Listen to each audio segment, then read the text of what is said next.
ఆంధ్రప్రదేశ్ రాష్ట్రంలోని కూటమి ప్రభుత్వ రాజకీయాలు రాబోవు రోజుల్లో ఆసక్తిరేపే అవకాశాలు కనిపిస్తున్నాయి.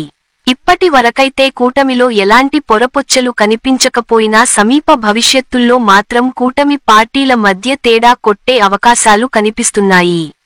దీంతో రాబోవు రోజుల్లో ఏపీలోని కూటమి సర్కార్లో తలెత్తే ఇరకాట పరిస్థితి ఏమిటి? కూటమిలోని పార్టీల మధ్య ఐక్యత కొనసాగుతుందా లేక బీటలు వారుతుందా అన్నది తెలుసుకోవాలంటే మా ఈ వీడియోను పూర్తిగా చూడండి. చూసే ముందు మా జానో జాగో టీవీని సబ్స్క్రైబ్ చేసుకొని మా వీడియోకు ఓ లైక్ ఇచ్చి వీడియో లింక్లు ఇతరులకు షేర్ చేయండి. ఇలాంటి లేటెస్ట్ అప్డేట్ న్యూస్ కోసం మా జానో జాగో టీవీని ఫాలో చేయండి. ఏపీలో ప్రస్తుతం రాజకీయం ఆసక్తికరంగా మారుతోంది.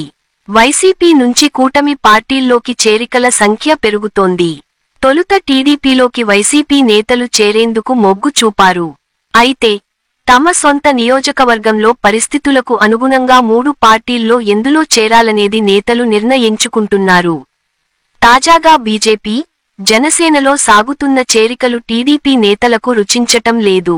తమను ఇబ్బంది పెట్టిన వారిని కూటమిలో ఎలా చేర్చుకుంటారని టీడీపీ శ్రేణులు భగ్గుమంటున్నాయి. అయితే పవన్ మాత్రం పక్కా వ్యూహాత్మకంగా ముందుకెళ్తున్నట్లు స్పష్టం అవుతోంది. వైసీపీ పరాజయంతో ఆ పార్టీ ముఖ్య నేతలు వరుసగా కూటమి పార్టీల్లో చేరుతున్నారు. వైసీపీ రాజ్యసభ సభ్యులు, ఎమ్మెల్సీలు టీడీపీలో చేరారు. అదే విధంగా బాలినేని, సామినేని వంటి వారు జనసేనలో చేరారు. బాలినేని జనసేనలో చేరిక పైన ఒంగోలు టీడీపీ నేతలు ఇప్పటికీ రాజీ పడటం లేదు. స్థానికంగా టీడీపీ నేతలు ఎవరూ బాలినేనితో కలిసి పని చేసేందుకు సిద్ధంగా లేరు. అదే విధంగా ఏలూరులో ఆళ్ల నాని టీడీపీలో చేరేందుకు సిద్ధమయ్యారు.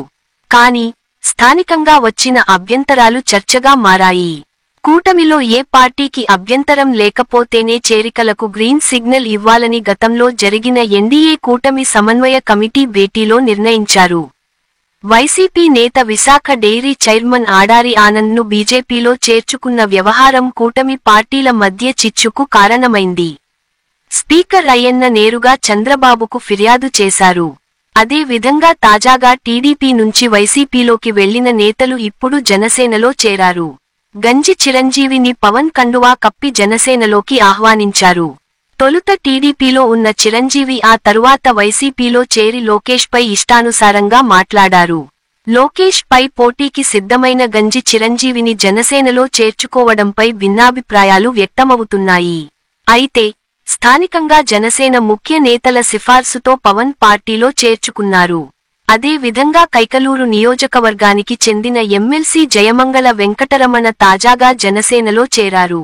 ఈ పరిణామం కైకలూరు టీడీపీ శ్రేణులకు మింగుడుపడటం లేదు. కానీ వచ్చే ఎన్నికల నాటికి పవన్ తన పార్టీకి బలోపేతం చేయాలని నిర్ణయించారు. ఆ దిశగా పార్టీలో చేరికల పైన నిర్ణయాలు తీసుకుంటున్నారు. కూటమిగానే ఉంటూ మూడు పార్టీలు తమ బలం పెంచుకునే ప్రయత్నాలు చేస్తున్నాయి. అయితే వీటిని ప్రశ్నించే పరిస్థితులు కనిపించటం లేదు. కానీ ఈ చేరికలతో ప్రధానంగా ఆ నియోజకవర్గాల్లోని టీడీపీ నేతలు మాత్రం ఆగ్రహంతో కనిపిస్తున్నారు.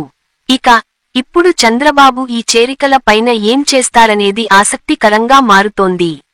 మరి ఇంతటి విలువైన సమాచారం అందించిన మా జానో జాగో టీవీని ఇప్పుడే సబ్స్క్రైబ్ చేసుకోండి. మా వీడియోకు ఓ లైక్ ఇచ్చి మా వీడియో లింక్లు ఇతరులకు షేర్ చేయండి.